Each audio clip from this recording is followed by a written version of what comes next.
We're going to talk about why everything changes once you get to that $1 million mark. After years of helping people successfully retire, I've noticed there's something about that $1 million mark. Could be strange, but I've noticed it helps your plan's overall success rate. You can boost your savings, and you just unlock so many different doors when you're no longer stressed about money, right? And so this video, we're going to explore some of the biggest mistakes that I see and how to avoid them.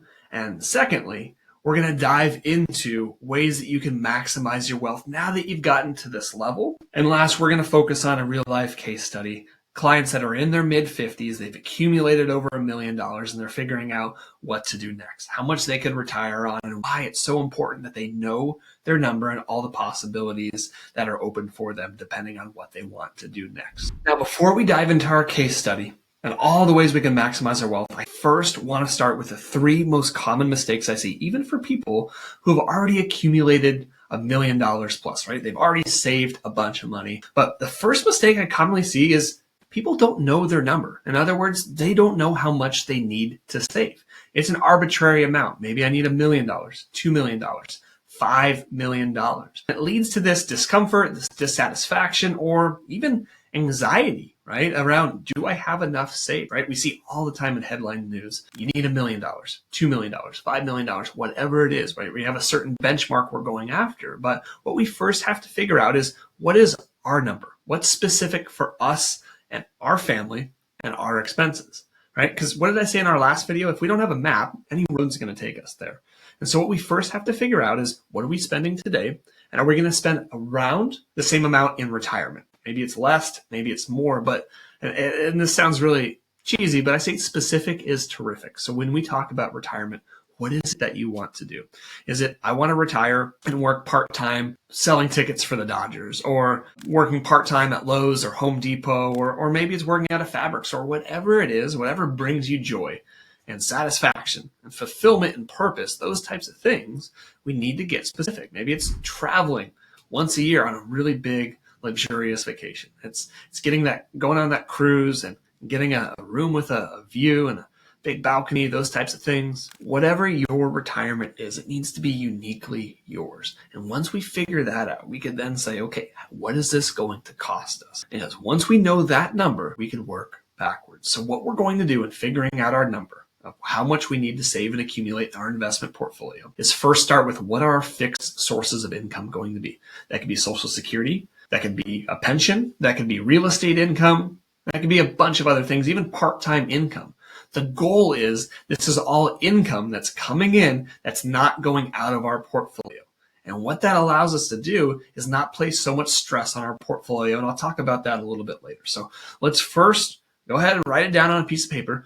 What is your fixed income coming in retirement, right? Now, once we figure out that number, we then want to look at, well, what does it cost every single month for our lifestyle? Is it $10,000? Is it 20? Or is it 5? If what we have coming in is more than what we need, we're in really good shape. So the first thing we have to do is know our number. And I'm going to get to an example in a little bit later, but once we figure that out, right, we're already ahead of so many people. Know your number, right? Personal finance is more personal than it is financial. The second mistake that I commonly see is people fail to plan for future taxes. That's not today with what your CPA or your enrolled agent and tax preparer helps you out with, but rather knowing what your tax liability or your income bracket is going to be 5, 10, 15 years down the road when you're well retired. And what I mean by that is not saving strategically in the right type of accounts. I think 401ks are wonderful. Go get your match. That's great. But if we're putting too much money in our 401k and that's the only vehicle we have for savings, well, it's going to lead to a giant tax bill later on in life, because we have these things called required minimum distributions. And depending on when our birth date is, it used to be when you're around 70, 70 and a half, then it was 71, 72. Now it's mostly 75 if you're in your 50s watching this video. But this is money that Uncle Sam and the IRS says this needs to come out every single year. And what we commonly see is this spikes up our income, and now it puts us in a new tax bracket. And so what we want to do is start to layer in, where does it make sense to best save for retirement? And we start looking at a brokerage account or a Roth IRA. Your brokerage account, it's going to be taxed at anywhere from 0 to 15 or even 20%, but that sure beats ordinary income coming out of your IRA or your 401k, right? Your ordinary income could be 22, 24, 35, or even higher. So we could see the math there. Now remember, when it comes to tax planning, it's not what you earn, but it's what you keep after taxes. The third biggest mistake I see is people don't know what to do with their portfolio. They're either way too aggressive or way too conservative. It goes back to you. Personal finance. Again, remember, it's you and your situation, nobody else's. So rather than asking that question of, do I need to have more stocks, more bonds? What changes do I need to make?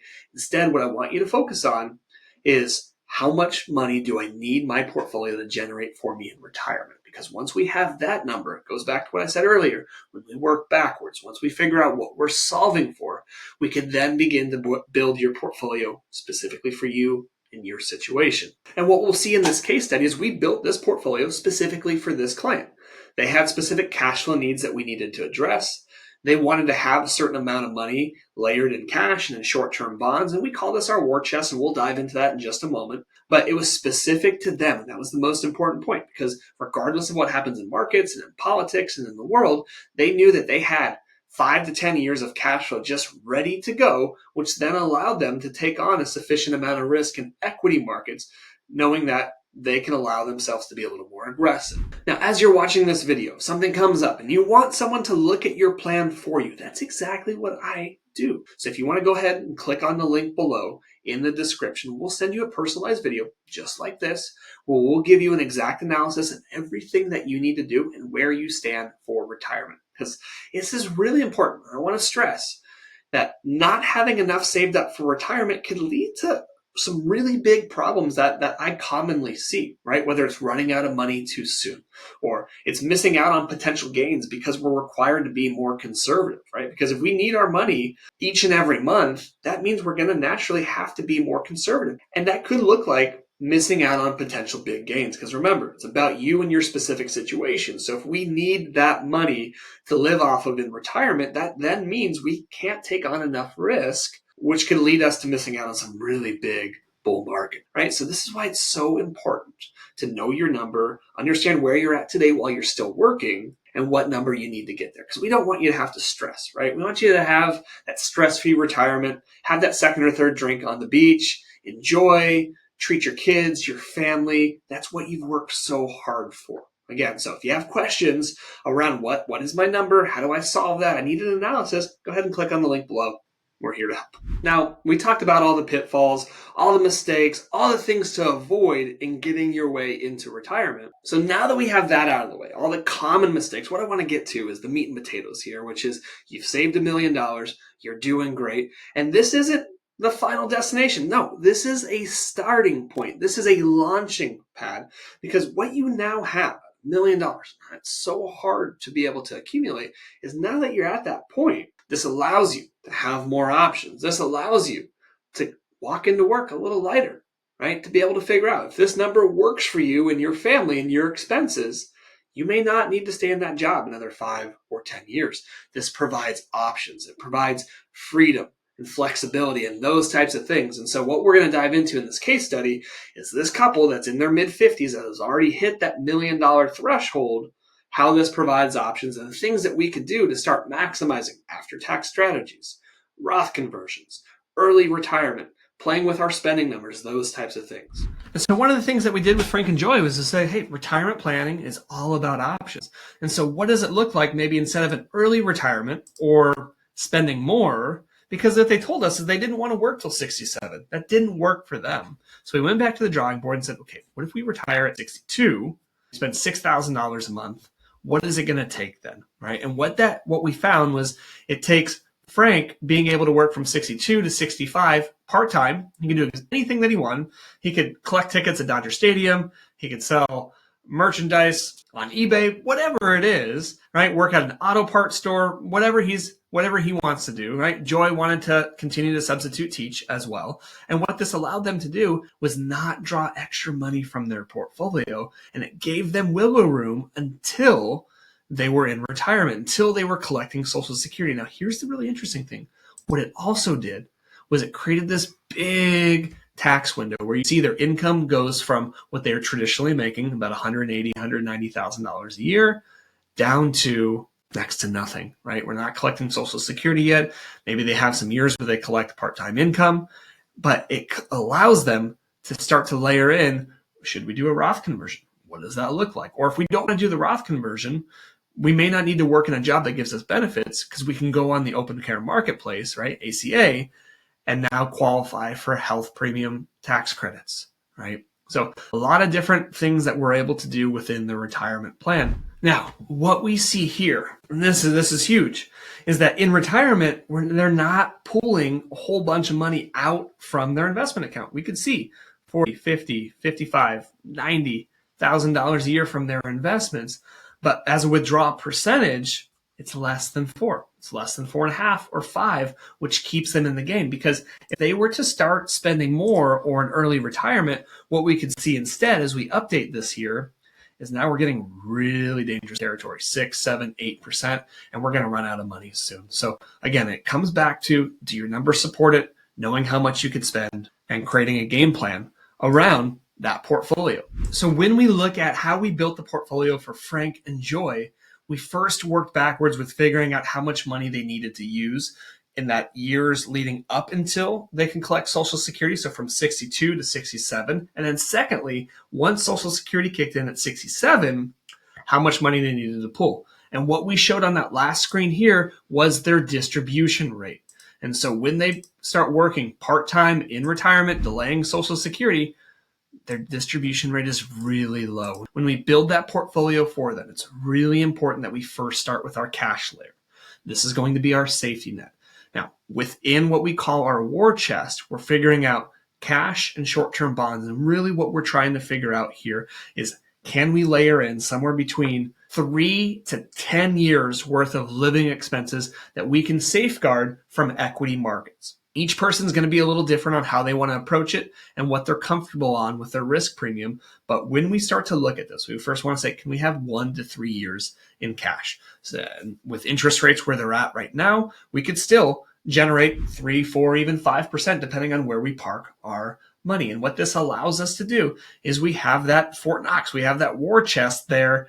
Just regardless of what happens in the world and in politics and in markets or interest rates and inflation, we know that money's there to be able to provide a reliable and consistent paycheck. Now, once we get out of cash and we start to look at years 4, 5, 6, we're not looking to our stocks yet. We want to start looking towards our short-term and our intermediate-term bonds. We want to start layering in it. So what you'll see here under cash needed, how we back into this is figuring out, well, Frank and Joy are going to have a pension and Social Security for each of them.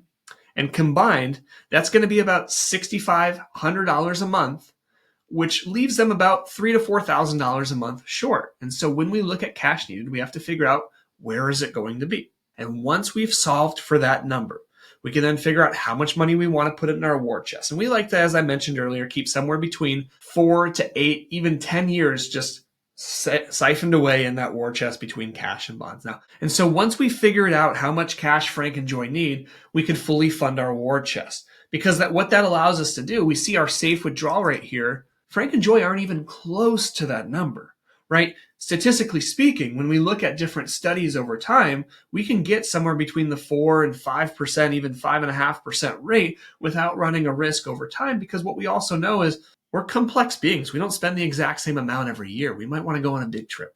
We might have a medical expense. We might buy a house. And so those distribution or those withdrawal rates might spike up in given years. But when we look back at eMoney in that distribution report, Frank and Joy, they're at 1 to 2%. They're not even close to coming out to the safe withdrawal rate of $72,000. And so what that allows them to do is, once they've funded their war chest, they can go and be a lot more aggressive with their stock portion, because they know they have 10 plus years, plus whatever those investments in cash and in short-term bonds or treasuries and intermediate and long-term, the investment interest that's collecting, that may be closer to 12 or 13 years worth of living expenses when you look at all that income. And so what this also allows us to do is not only be more aggressive with our equities that lead to more growth over time, but it allows us to start to see, well, do we want to be more strategic with our tax planning? Because one of the things that we saw for Frank and Joy was they have this big window here where their income's almost non-existent.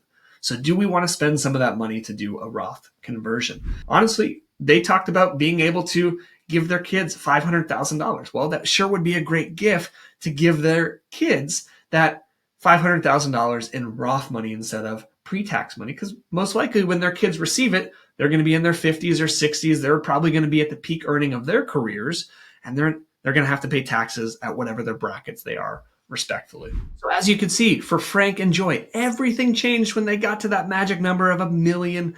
All of a sudden, they had retirement flexibility, which then unlocked more tax-saving opportunities in that golden window I talked about in the previous video. It also allowed them, once they figured out how much they knew they needed to spend and then save or earmark into their war chest, it allowed them to take on more investment risk and be more aggressive towards growth over time with the money that they didn't need. So just getting to that number is really important. And now you don't need $1 million. I hope that's a really important takeaway that you take from this video, is you need your number that works for you and your budget and your family situation. We talked about at the beginning of the video of how to solve for that number. And so if you still have questions, go ahead and click on the link in the description below, and we'll go ahead and send a video over to you just like this, going over a full analysis of the things that you could do to get started and get your plan on track for retirement. To get started, go ahead and click on the link below, and we'll see you in the next video.